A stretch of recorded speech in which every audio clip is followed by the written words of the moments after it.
Hi అండి. అందరికీ నమస్కారం. Welcome to my channel. ఈ వీడియోలో ఏపీ ప్రభుత్వ ఉద్యోగులకు పీఆర్సీ అమలుపై కీలక నిర్ణయాలు, పూర్తి వివరాలు వీడియోలో తెలుసుకుందాం. వీడియోని ఎక్కడే గాని స్కిప్ చేయకుండా ఎండ్ వరకు చూడండి. అప్పుడు ఇన్ఫర్మేషన్ పూర్తిగా అర్థమవుతుంది. వీడియో చూస్తున్న ప్రతి ఒక్కరు వీడియోకి లైక్ చేయండి ఫ్రెండ్స్. ఈ వీడియోని తోటి ఉద్యోగపై ఇష్టం మిత్రులతో అయితే షేర్ చేయండి. కొత్తగా మన ఛానల్ చూస్తున్నవారు సబ్స్క్రైబ్ చేసుకున్నట్లయితే వెంటనే మన ఛానల్‌ని సబ్స్క్రైబ్ చేసుకోండి. దీని ద్వారా నేను చేసే లేటెస్ట్ వీడియోస్ అన్నీ మీ వరకు రీచ్ అవుతాయి. ఇక ఆలస్యం చేయకుండా వివరాల్లోకి అయితే వెళ్ళిపోదాము. సో ఫ్రెండ్స్, ఇక విషయానికొచ్చినట్లయితే ఆంధ్రప్రదేశ్ రాష్ట్ర ప్రభుత్వ ఉద్యోగులకు మంచి వార్త అండి. పీఆర్సీ పే రివిజన్ కమిషన్ అమలుపై రాష్ట్ర ప్రభుత్వం కీలక నిర్ణయాలు తీసుకుంటుంది. ఈ నేపథ్యంలో రాష్ట్ర మంత్రి డోలా బాల వీరాంజనేయ స్వామి ఉద్యోగ సంఘాలతో భేటీ అయ్యారు. ఈ సమావేశం ఉద్యోగులకు హేతుబద్ధీకరణ, ప్రమోషన్లు, కొత్త పీఆర్సీ అమలు వంటి కీలక అంశాలపై చర్చ అయితే జరిగింది. ఈ సమావేశంలో ఉద్యోగ సంఘాలు పీఆర్సీ అమలు, పెండింగ్ బకాయిల చెల్లింపులు వంటి అంశాలపై ప్రభుత్వాన్ని నిలదీశాయి. ప్రభుత్వం కూడా దీనిపై సానుకూలంగా స్పందించి ఉద్యోగుల హక్కులకు అంగీకారం అయితే తెలిపింది. సీనియర్ అధికారులతో ప్రత్యేక కమిటీ ఏర్పాటు చేయనున్నట్లు మంత్రి బా డోలా బాల వీరాంజనేయ స్వామి గారు ప్రకటించారు.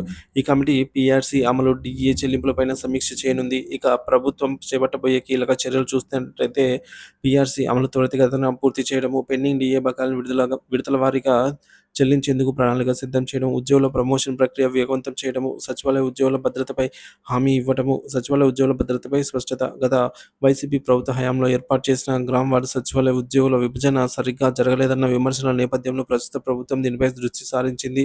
సచివాలయ ఉద్యోగుల భద్రత, భవిష్యత్తు గురించి పెరుగుతున్నటువంటి అనిశ్చితిని దృష్టిలో ఉంచుకొని మంత్రి ఈ సమావేశంలో స్పష్టత అయితే ఇచ్చారన్నమాట. ప్రభుత్వానికి సచివాలయ ఉద్యోగులను తొలగించే ఉద్దేశం లేదని మంత్రి స్పష్టం చేశారు. ఖాళీగా ఉన్న కొన్ని శాఖల్లో ఉద్యోగులను తరలించే అవకాశం ఉందని వెల్లడించారు. ఉద్యోగులను 3 విభాగాలుగా విభజించి వారి పనితీరును సమీక్షించేందుకు కమిటీ ఏర్పాటు చేయనున్నట్టు తెలిపారు. సచివాలయ ఉద్యోగుల కోసం ప్రత్యేక నిబంధనను రూపొందించి అమలు చేయనున్నారు. హేతుబద్ధీకరణ ప్రక్రియ ద్వారా ఎక్కువ మంది ఉద్యోగులను ఈ మేరకు చూసుకున్నట్లయితే ఇతర శాఖలకు పంపే అవకాశం ఉన్నా ఎవరి ఉద్యోగ భద్రత దెబ్బతినకూడదని మంత్రి స్పష్టంగా చెప్పారు. సో వాలంటీర్ వ్యవస్థపై ప్రభుత్వ వైఖరి. సో ఇటీవల చూసుకున్నట్లయితే వాలంటీర్ వ్యవస్థపై ప్రభుత్వ వైఖరి మరింత చూసుకోవచ్చు ఫ్రెండ్స్. ఇప్పుడు వాలంటీర్ల వ్యవస్థను క్రమబద్ధీకరించాలనే నిర్ణయం కారణంగా సచివాలయ ఉద్యోగుల్లో ఆందోళన పెరుగుతున్నాయి. అయితే సచివాలయ ఉద్యోగులు పర్మనెంట్ ఉద్యోగులైన వారిని తొలగించే అవకాశం లేదని ప్రభుత్వం స్పష్టం చేసింది. ఉద్యోగుల సంఘాల స్పందన.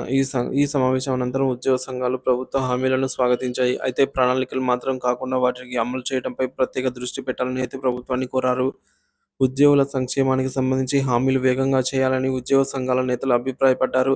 ఈ సమావేశంలో పీఆర్సీ అమలు, డీఏ చెల్లింపులు, ఉద్యోగ భద్రతపై ప్రభుత్వం కీలక నిర్ణయాలు తీసుకుంటోందని స్పష్టమైంది. త్వరలోనే ఈ నిర్ణయాలను కార్యరూపం దాల్చే చర్యలు తీసుకోవాలని అయితే ఉద్యోగ సంఘాలు ప్రభుత్వాన్ని కోరాయి ఫ్రెండ్స్.